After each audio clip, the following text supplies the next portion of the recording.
You can be going in the wrong direction and you are focused on that direction. The fact that you are doing one thing consistently really doesn't mean that you would succeed at it. Focus only on one thing to succeed. Now, we've heard this many times from our school days, even in the families, in the community, the society generally pushes that for us to succeed, we have to put our focus, our attention, our energy on just one thing. Why are you limiting yourself? There's this popular saying here in Nigeria where you hear something like jack of all trades, master of none. But do you know that that quote is not complete? Let me read the complete quote to you. So the complete quote says, a jack of all trades is a master of none, but oftentimes better than a master of one. I take that again.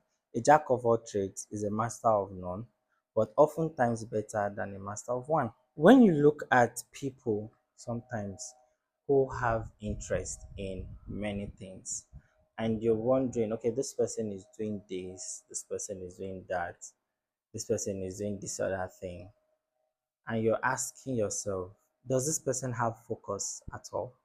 Does this person even know what they are doing? Give you one quick example. The richest man in the world currently, he has an interest in communication. When you look at Starlink, he has an interest in space. When you look at SpaceX, he has an interest in the internet, in the artificial intelligence space. He has an interest in engineering, construction, the boring company. So you now begin to look at people like that, and you're now wondering, why is this person doing this and doing that and doing this? Does this person have focus at all? Or does this person just lack direction?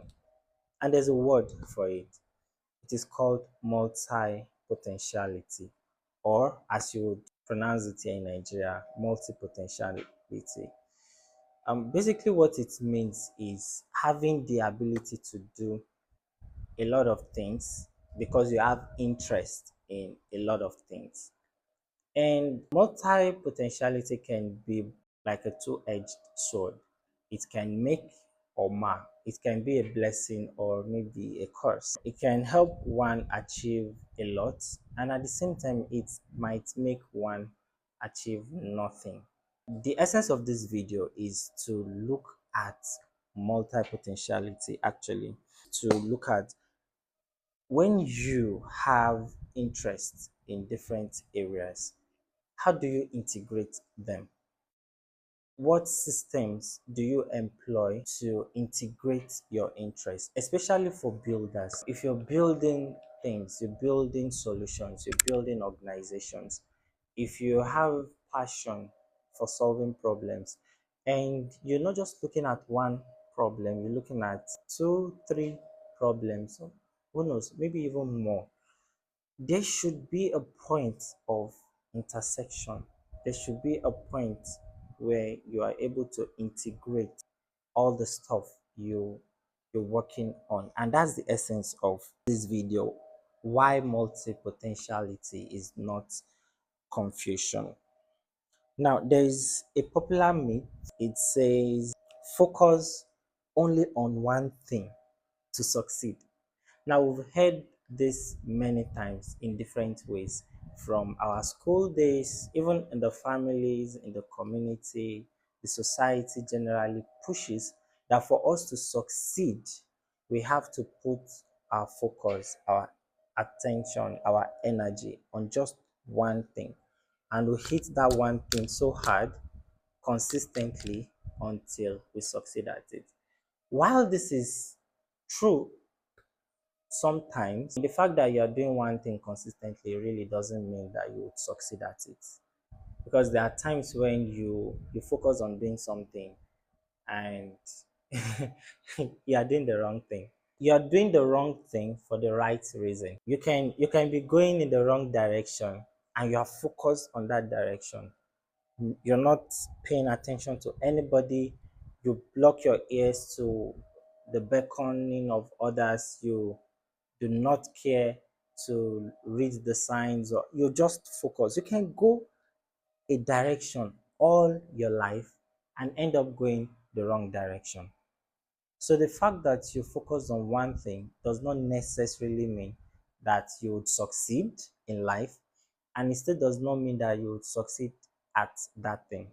So this is the myth of singular focus. I mean, we hear it all the time. Focus on one thing. If you're doing the right thing, yes, you might succeed if you focus on it with God's blessing, of course. There is the place of God, but at the same time, there are people who don't believe in God who are still succeeding. So it's not like there's this special trait that God puts and says, okay, the fact that you believe in me, whatever it is you do, whether you employ the right systems or principles or not, you automatically succeed. No. Everything has its own principles, everything has its own laid down foundation. You just have to align with the principle that governs that. Once you're able to align with that and you focus on it, yeah. But then that does not necessarily is the case for everybody, because sometimes when you focus on many things, it is often mislabeled as being directionless.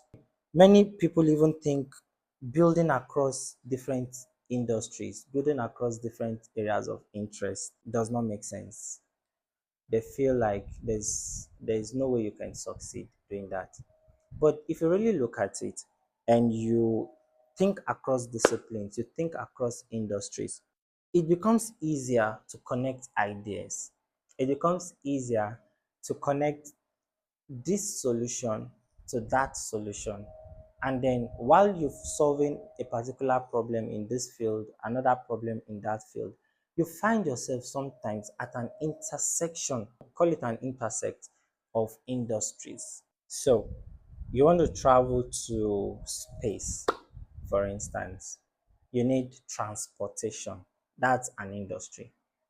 The space itself is a field on its own. It's another industry on its own. But we want to go there. Call it tourism. That is another field. So you have tourism, you have transportation, you have space, and then you have technology, tech.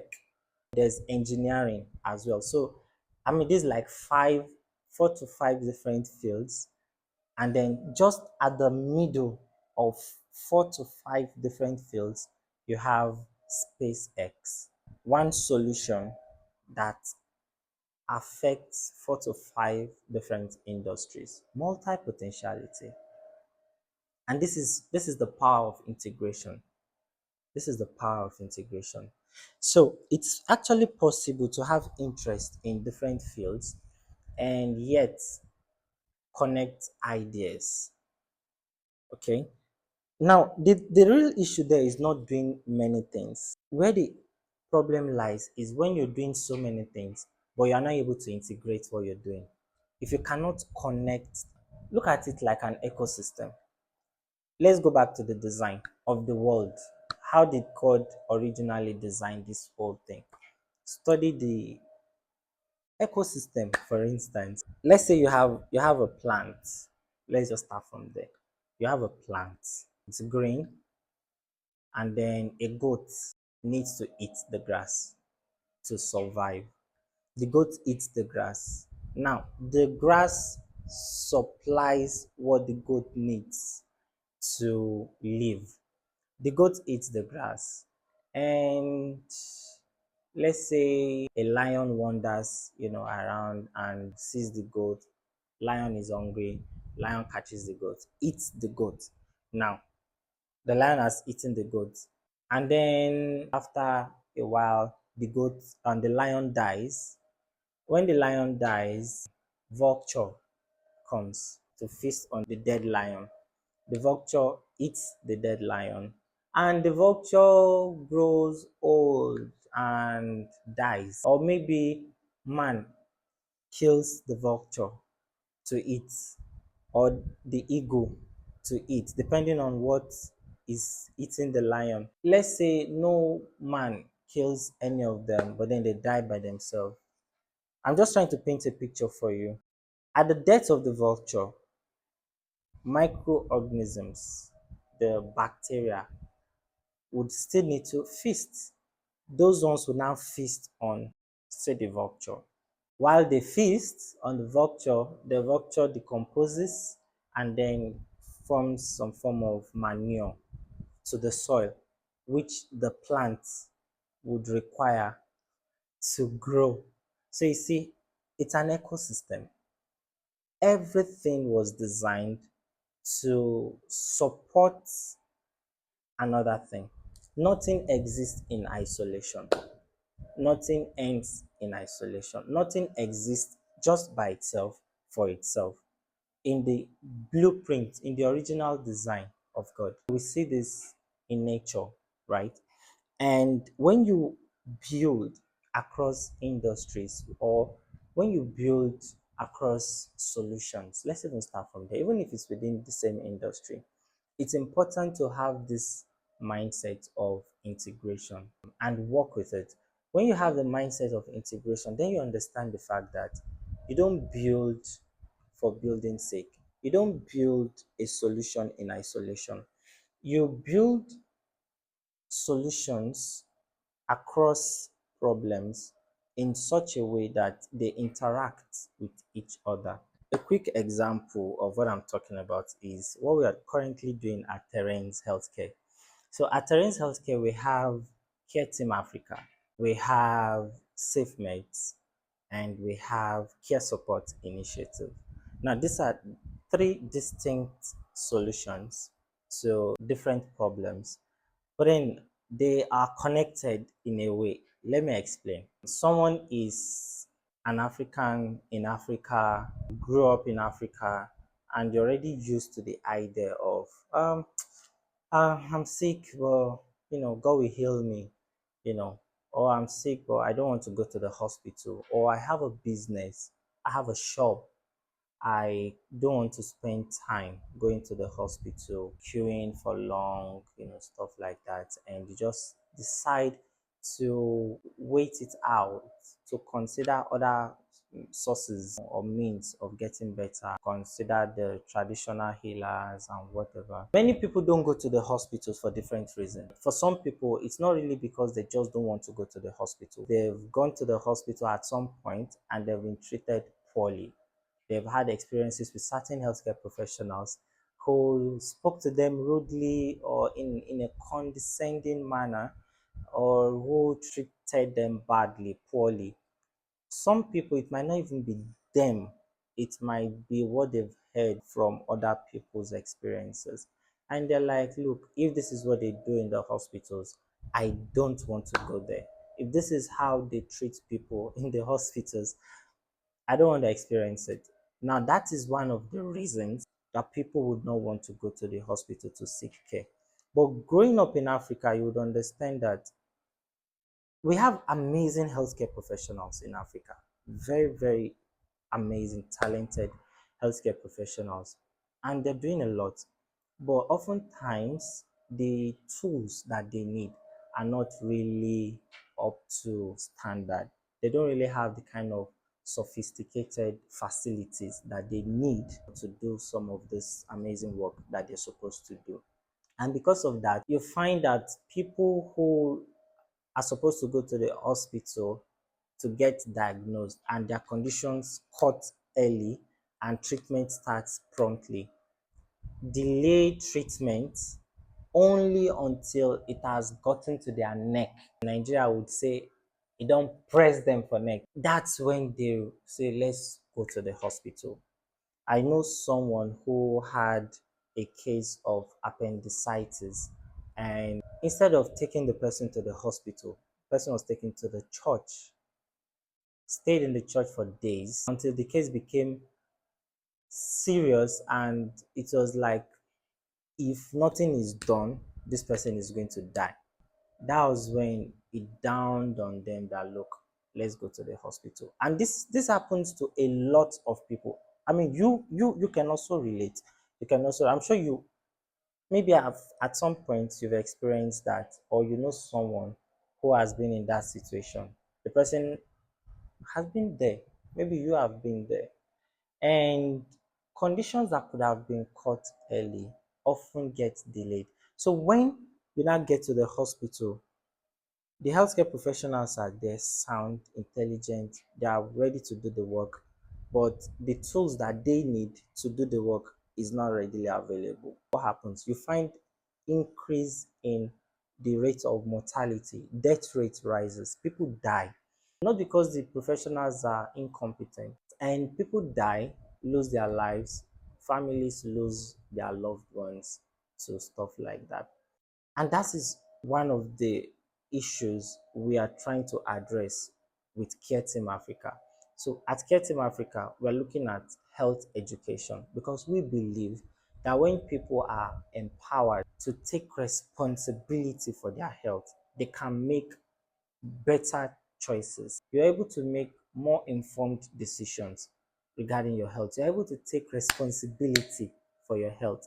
So when you begin to feel funny, you begin to feel like, oh, I'm not feeling so good, you know exactly what you need to do. You know exactly who you need to contact. And that is why Care Team Africa exists, to empower people, to make people take responsibility for their health. But now people are taking responsibility for their health and they want to go to the hospital. Now, getting to the hospital, there's fragmentation in care. A patient sees a doctor, the doctor tries to say, okay, this is what's wrong with you. After the patient has explained to the doctor, and then the doctor writes a prescription. The patient takes the prescription to the pharmacy. The pharmacist goes through the prescription and sees some combination and wants to question the rationale behind the combination. Begin to ask the patient questions just to ensure that the patient is actually getting safe and effective medications. The patient begins to tell the pharmacist some things that he or she omitted in their conversation with the doctor.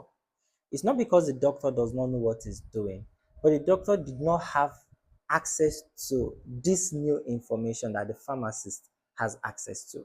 And because of this, the pharmacist writes a note, sends the patient back to the doctor. The doctor looks at it, asks questions, reevaluate, or maybe just edit the prescription and all. And you find these healthcare professionals working in synergy just to ensure that patients get the right things. But in some hospitals, that is not necessarily the case because usually they are short staffed. I mean, we know a lot of healthcare professionals want to jackpot. Even you that are watching this video, if you had the opportunity to jackpot, maybe you might take it. And you have a lot of patients to attend to, and you just want to get it done. You want to be as fast as possible, and you miss out on some important points. People do not get the quality of care that they need just because of fragmentations. The healthcare professionals are not seeing the same thing. That is another problem Care Team Africa is solving. Now, what we do at Care Team Africa is, aside the fact that we educate people and empower people to take responsibility for their health, we also make consultations possible. So what we do is we bring a team of healthcare professionals and we make those healthcare professionals accessible to every client based on their need. On a call, you would have a physician, you would have a pharmacist, at least minimum of those two. If the condition of the patient requires that we have a dietitian on board, you have three. If the condition of the patient requires that you have a physiotherapist on board, you have a physiotherapist on board. So you have this two, three, four healthcare professionals on one consultation with the patient at the same time, and they get to ask the patient questions, they get to interact. It's more like we are blending word rounds with outpatient experience. So you don't have to be in the ward to have all the healthcare professionals interact with you from the comfort of wherever you are. You have all the healthcare professionals that you need interacting with you at the same time, and they are treating your case holistically. Now, that is one thing Care Team Africa does. But then that is just one solution. Care Team Africa is just one of our solution at Terainz Healthcare. Then we have the SafeMate. Now, the SafeMate is You've gone to the hospital, the doctor has written a prescription for you. Maybe you've even gotten the drug, but the pharmacist in the hospital probably did not have enough time to counsel you properly on how to go about your drugs, to take your medicines and all. Maybe you just say, okay, use it like this, like this, like that. But I mean, probably because they have a lot of people to attend to. So not because they are not competent, of course. But now you have questions, or you're already taking the medications and you're experiencing some side effects, and you need someone to ask questions instead of going online and just browsing, okay, this, and all that. You're getting streams of information and you're feeling overwhelmed. You are able to speak with a pharmacist and you're able to talk to a pharmacist regarding your medications. The pharmacist will guide you just to ensure that you have safe medications and the drugs you're taking are also effective for you. That's what SafeMate does. It just helps people to take responsibility for the safe and the effective use of their medications.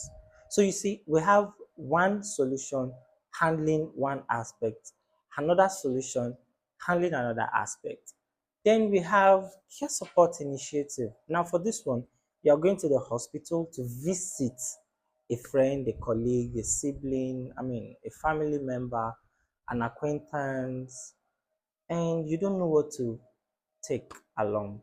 Understanding the fact that people get hospitalized or admitted in the hospitals for different reasons. What you take to the hospital when you want to visit someone who just put to bed might be different from what you take to the hospital when you're visiting someone who just went through appendectomy, someone who had appendicitis and went through the surgery and all.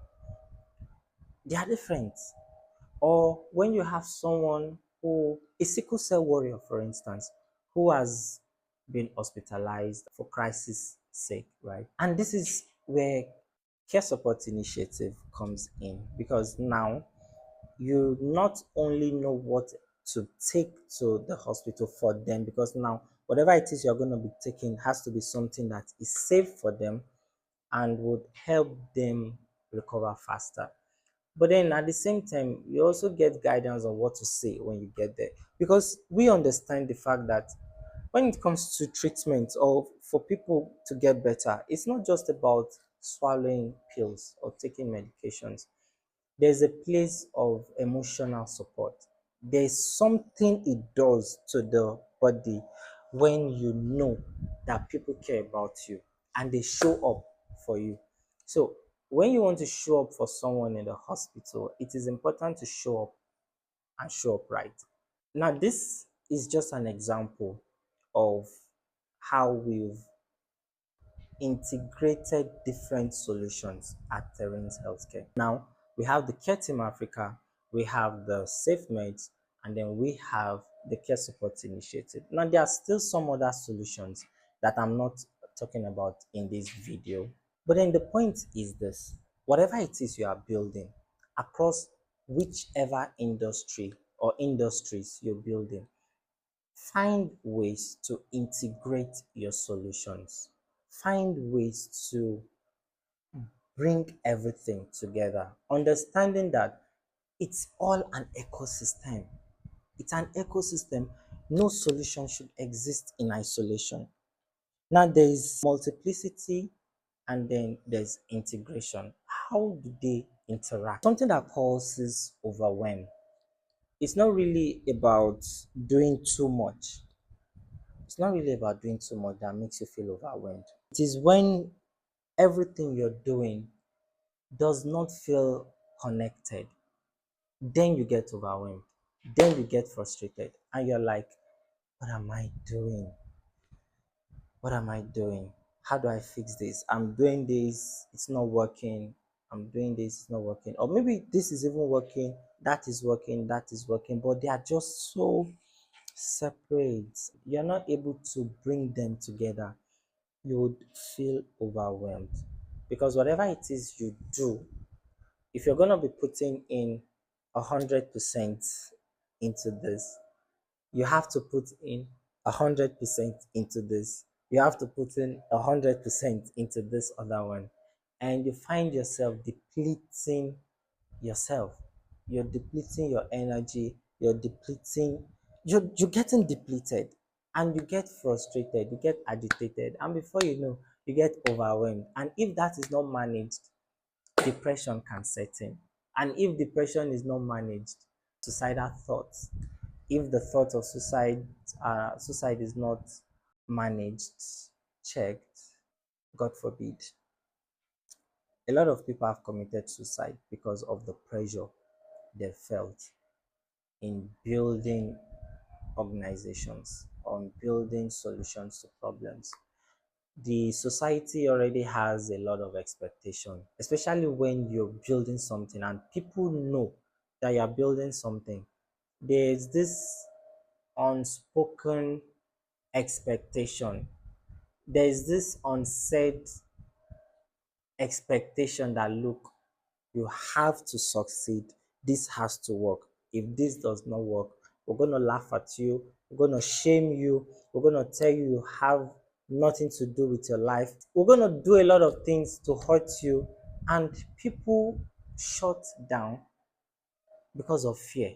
It becomes important that you find a way to have some form of strategic synergy across whatever it is you are building. Are you building in tech, building in the health space, building in real estate space, an artisan, whatever it is you're doing, have a form of synergy across whatever you're building. Because you that you're doing this, nothing stops you from also doing this, provided they interact, they link with each other, and you are able to integrate them. Nothing stops you from building here and building here at the same time. Nothing. And don't let that fear, in fact, don't let people make you small. Don't let the society compress you. There is more inside you. There is more inside you. God has created you in His own image. What it means is you are a creator. If you are like God, then you are a creator. And God has given us that mandate.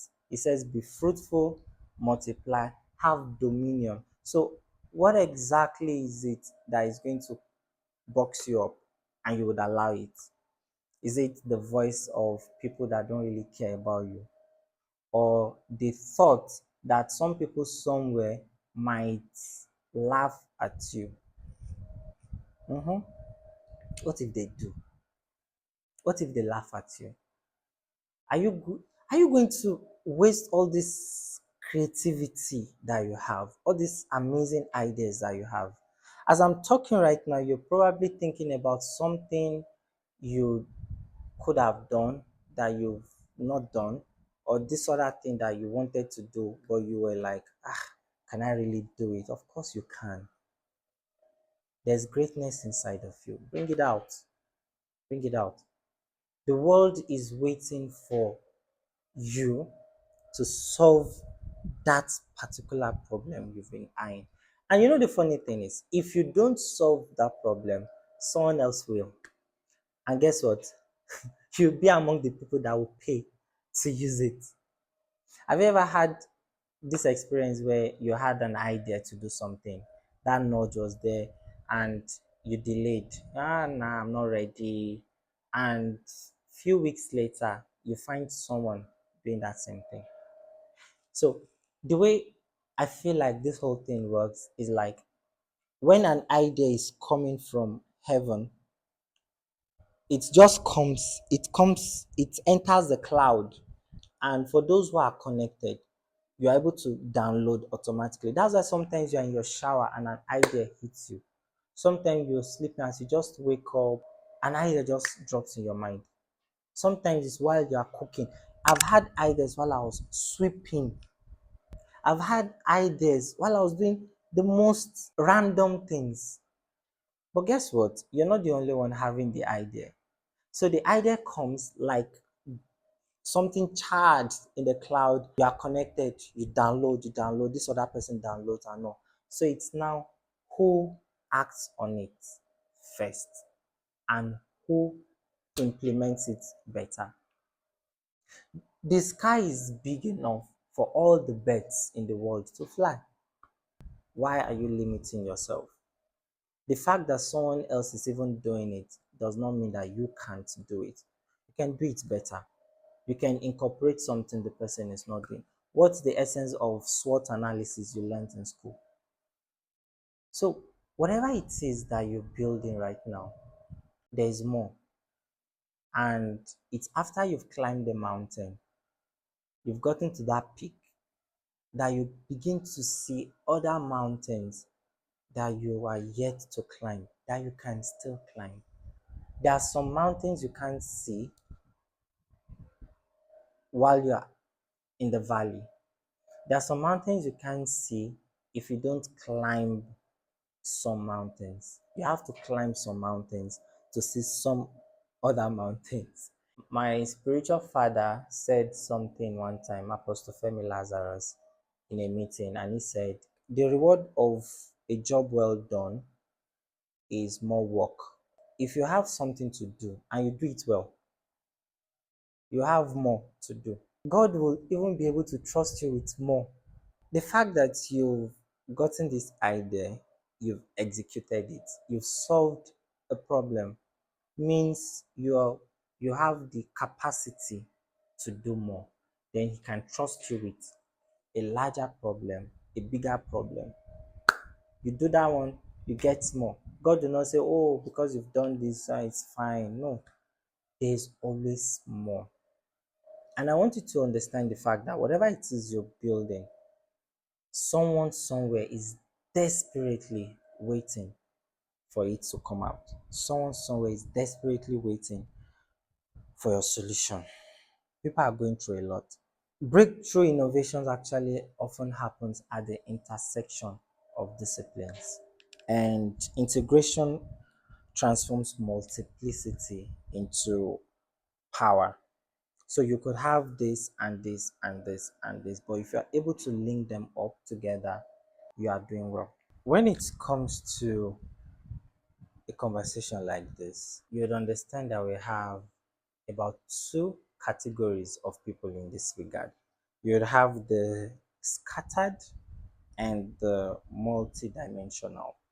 So the scattered person would be the person who reacts randomly to stimuli, the person who chases trends emotionally. Okay, something is happening right now, we go that way. Oh, it's no more working, we switch. Oh, there's a possibility that this might not work. Okay, I'm out. Just jump from here to there. That's a scattered person.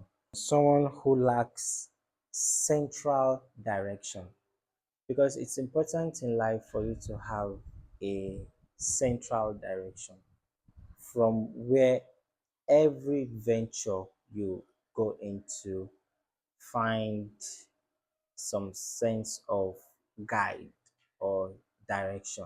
A scattered person would be the one who constantly abandons projects. So the person is working on this and something happens and then it jumps out.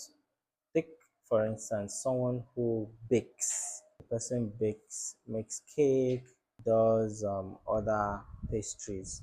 Just because patronage is low, the person jumps out. Or just because someone else shows up and starts baking around, the person abandons it. Look, whatever it is that your hand finds to do it well. Do it well. It's important to avoid being a scattered person. You stay true to yourself, to your goal, to your passion, and you commit to growth. You learn, you improve, you stay resilient. Now, how about the other person who is a multi-dimensional person, or in this case now a multi-potentialite? The person will be the one who operates from a central identity. So there's this identity you are known for. and it's from that identity you begin to operate. For instance, I love to solve problems. I love it when I'm able to identify a problem within a system and come up with a solution or solutions that would address that problem. That gives me satisfaction, fulfillment, especially when it improves the quality of lives of people. Copy and paste in healthcare, copy and paste in tech, copy and paste in real estate, copy and paste across various sectors. It's important to find your central identity and build around that. A multi-potentialite will be the one who not only has interest in many things, but is able to integrate those interests strategically.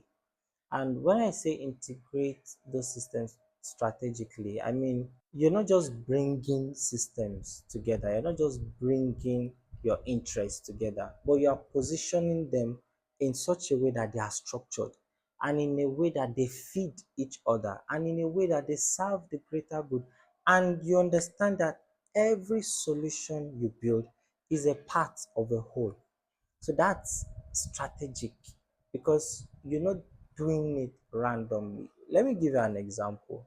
I will still give an example of my spiritual father. He's also my mentor and he's a pastor. I mean, he's an apostle, but in the general term, just like he's a pastor, right? But he's an apostle. He preaches the word of God. He leads people in church, but his assignment does not end on the pulpit.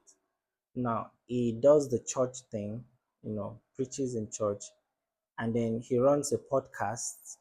In case you've not heard of it, it's called the Declassified Podcast. So he runs that podcast where he brings intelligent minds, he brings people who have things to say about various things or various aspects. He runs it in a way that if you love intelligent conversations, you get value from it. Now, while doing that, is solving some problems because there are some points, some things that you can't say on the pulpit. Not because it is bad to say them on the pulpit, but most times the people who need to hear them are not in church. So let's do podcast. That's another interest. He's also an author. He writes books. He has a lot of amazing books. And you find a lot of things he does, not to mention the mentorship, not to mention the leadership training, not to mention the system optimization programs he does. Like a wide range of opportunities exist when we have people who have interest and are able to build strategically around those interests in such a way that they are able to integrate them. That's the point I'm making. So a multi-potentialite will be the one who not only sees the interest but also goes ahead to build and integrate strategically across those areas of interest. A multi-potentialite would be the one who understands hierarchy. So you could have things you're building, but being able to put them in order of hierarchy is also something that a multi-potentialite will be able to do. You can't bring everything on the same level. There are some of your solutions that have more impact. Okay, you want to make the ones that has the most impact to be at the top, and then you flow down like that. The multi-potentialite will also be the one who builds connected systems. I mean, I can't overemphasize the need for connection in whatever it is you build. It's important to know that when you find people who are multi-potentialites, the difference is not really intelligence, rather it is structure. It's not really intelligence. It's not really about intelligence. Intelligence plays a role, but beyond intelligence, you need structure. because whatever it is that you do without the right structure, it will fall. When it comes to integration now, there are 5 layers of integration, especially as it relates to this conversation. The first layer will be the identity layer. The second is the hierarchy layer.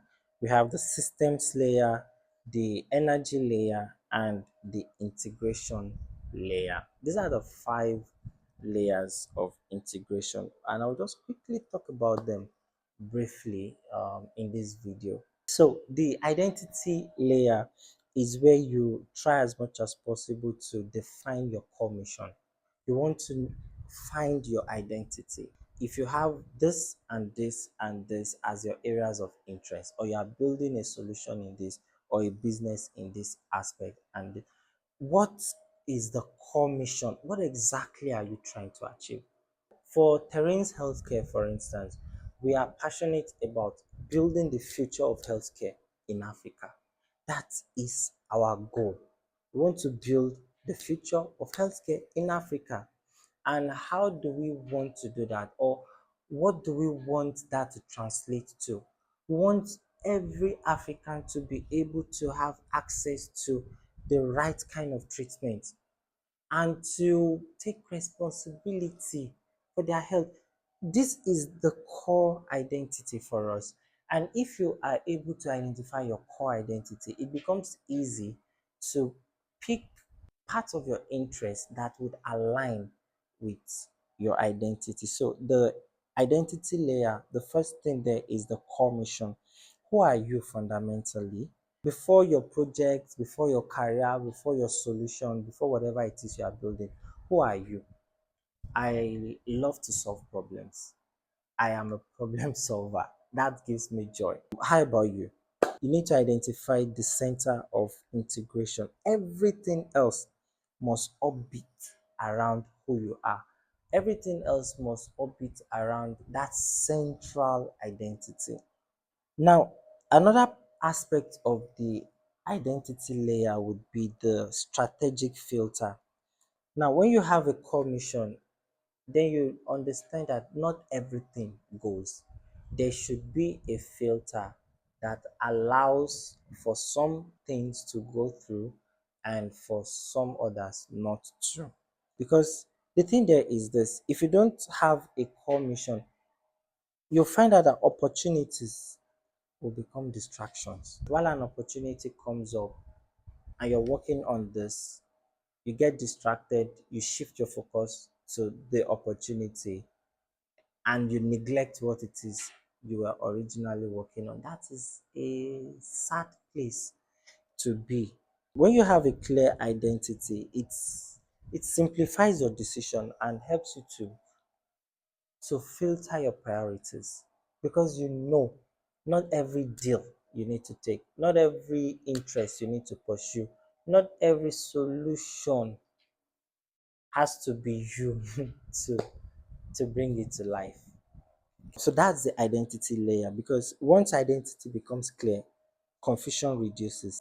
So it's important to have your identity. The next layer will be the hierarchy layer. I mentioned earlier when I was talking about understanding that the solutions that have the highest impact should get the most priority.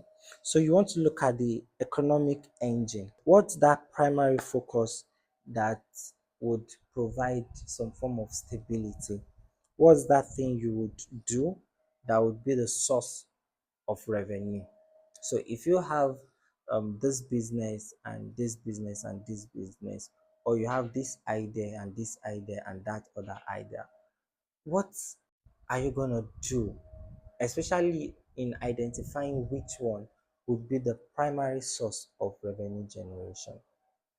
Where is the money going to come from? The money you would use to fund others, where would it come from? Hierarchy. So whichever one is going to be the economic engine, whichever one is going to be the one to generate revenue, you have to give priority to it. If you're a student, for instance, and you want to have a side also, permit me to use that word, but let's say you want to have something doing on the side, And there are some projects you can't really do as much as you want to do them without certain amount of money. Capital, financial capital goes a long way to in helping people achieve some level of progress in terms of getting things done. Now, let's say you're a student, you have this amazing idea you're working on, but you don't have the money. What can you do to bring in money that you can use to fund this? If you find that thing that you can do that would bring money, that becomes your economic engine. Yes, you're a student, you focus on your studies, but when it comes to business or it comes to you working on your ideas, you working on your interests, your economic engine gets the largest priority or the highest priority because that is what will bring the revenue to drive this other one that you're really passionate about. And that's where you look at the hierarchy. So you have the economic engine, then there's a long-term vision. Where are you headed? There are some of your projects that you would embark on that is just for the short term. So if your economic engine is supposed to be for the short term, don't make it the one that has a long term in view. No, hierarchy. And then the next will be the intellectual curiosity. You want to explore interests that will fuel innovation. You want to make sure that you go into aspects where you can learn new things and you can learn how to do things better. That's the intellectual curiosity. So I have a quote here that I put down. Maturity is understanding that not everything deserves equal energy at the same time. There are times when you need to put in more energy on some things and less on others, but you can't put equal energy on everything all the time. There are times when you raise it up, there are times when you bring it down. That is what you get to understand with maturity. And maturity does not come with age. I'm not talking about age at all. I'm talking about exposure. I'm talking about time you spent to build, time you've spent to improve.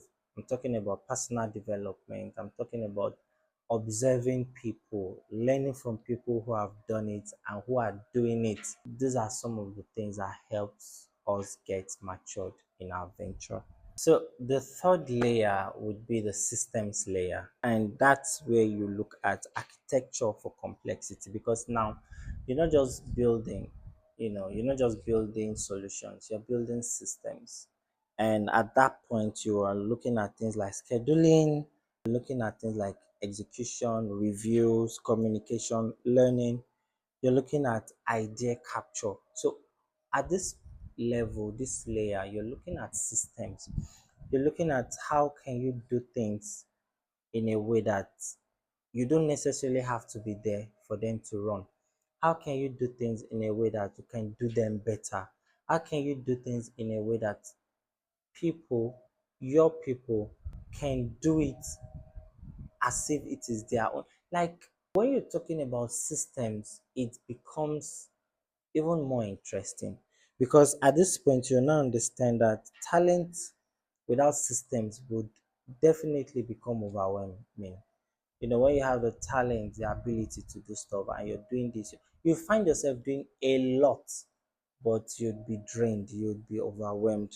And operational clarity is the backbone for multi-dimensional life because when you have this thing to do and you do it this way, and you know that the next time you need to do it, you need to do it that way, it becomes clear that you put in just this amount of energy to get this kind of result. You don't overstretch, you burn less energy. That way you don't burn out. So it's important that while you're building your solutions, make sure you're also building systems around it. And systems could be in different forms. Perhaps in subsequent videos, I'll be talking about systems. I'll be talking about organizations that have built systems, how you as a builder can also incorporate systems to what you're building. Now, the fourth layer would be the energy layer. So, for the energy layer, you're looking at things that would help you to get creative, spending energy on things that helps you get creative, strategic, emotional. You're looking at spiritual as well as operational aspects of your work.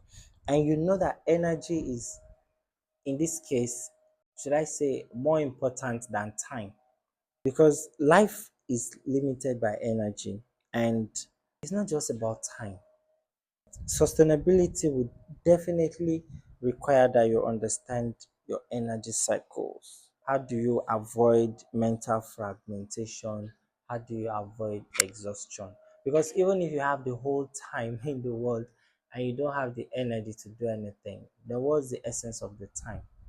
You could have the whole day to yourself without having to go anywhere, without having to see anybody, without having to spend time doing anything.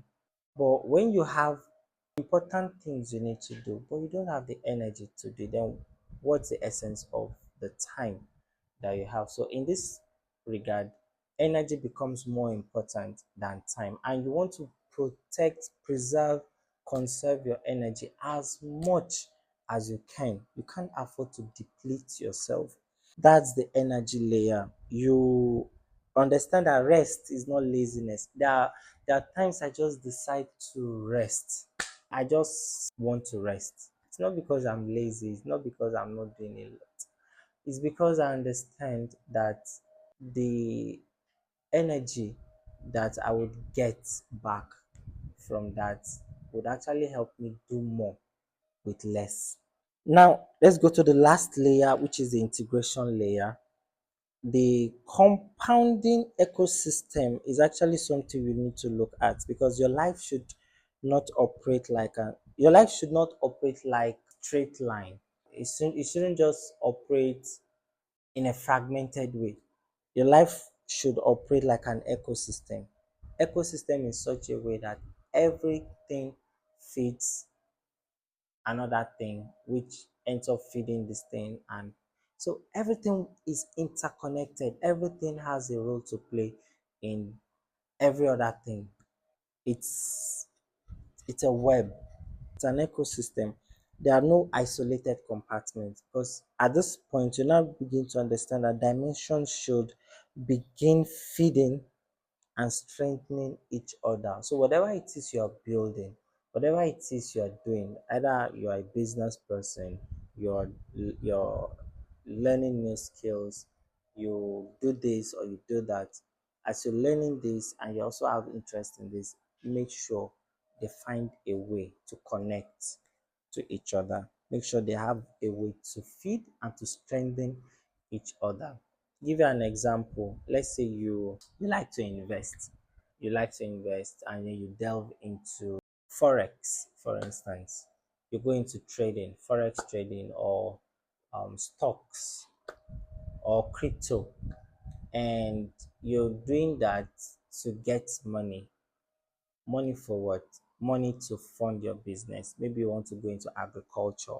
You need money to buy land or to rent a land, the whole process and all. Okay, so you take money from this to fund this.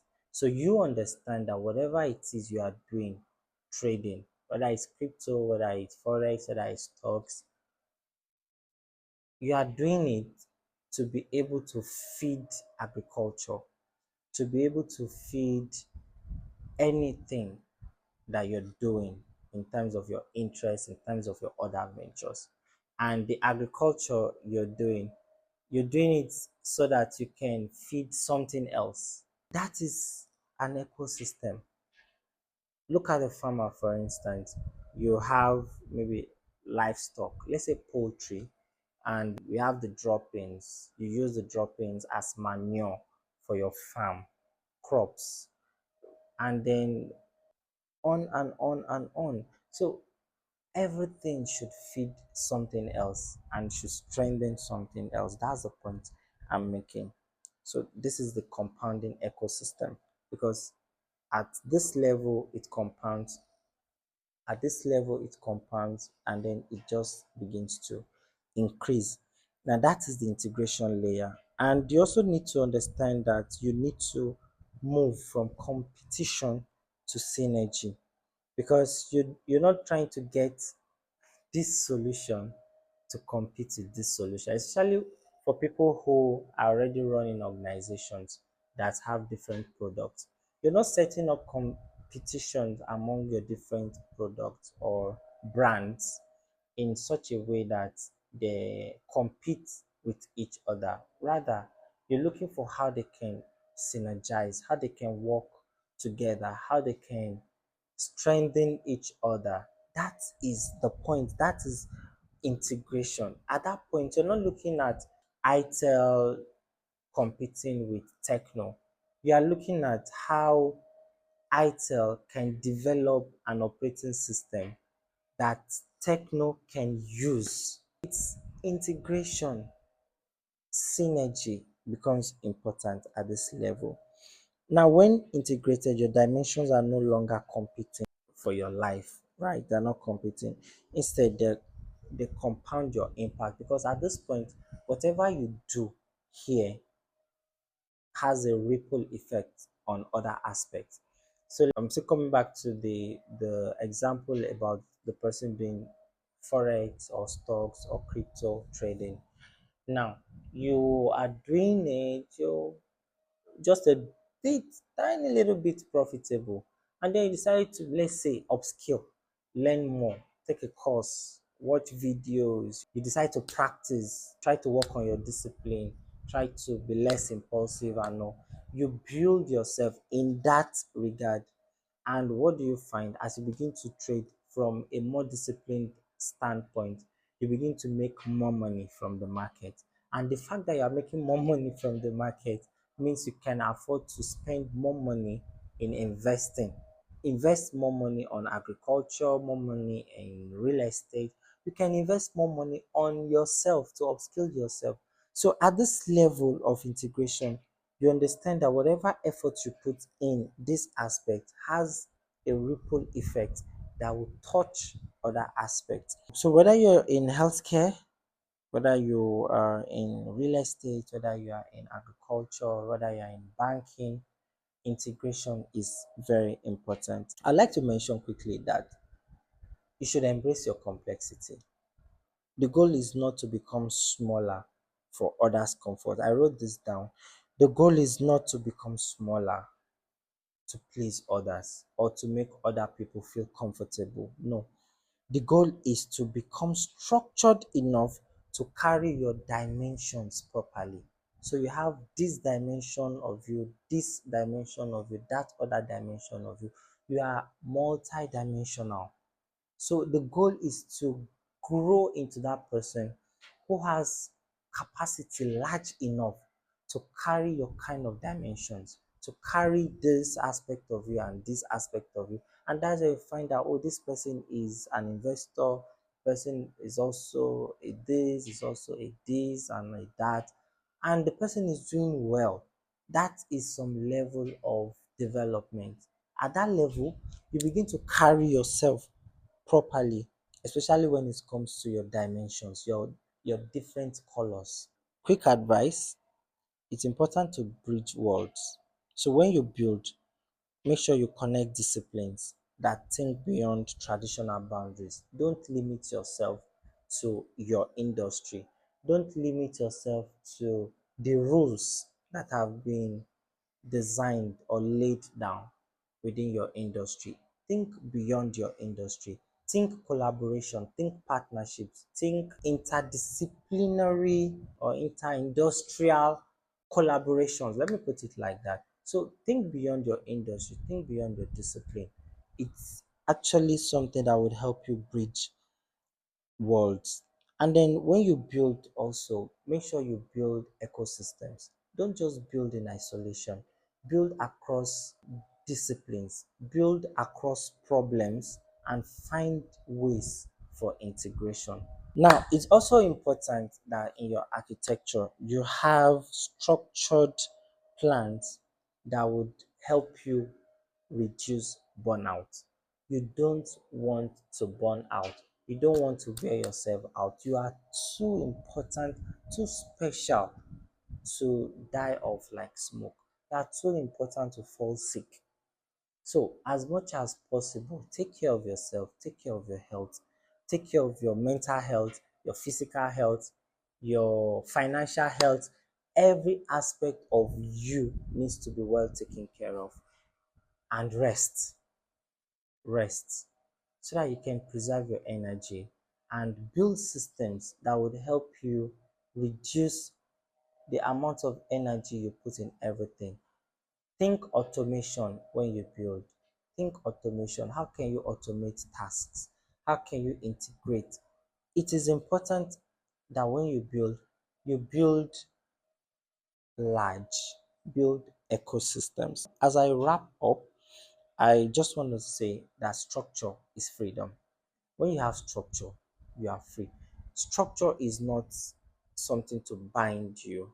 Structure is something that while you feel held, you actually are more free, because structure is freedom, and the goal is not to reduce your dimensions. The goal is not to reduce yourself to make anybody feel comfortable. The goal is to integrate your solutions intelligently, and multi-potentiality is your strategic advantage. The world we are gradually moving into is not one that rewards people solely based on specialization, but it rewards people based on how they can position themselves at the intersection or intersect of industries. That is where we are heading to. The world is gradually rewarding people that are able to position themselves at that point where this industry connects with this other industry and connects with that other industry.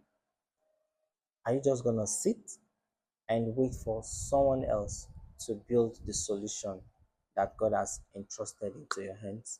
Or are you going to get up and start working? Are you going to get up and start building?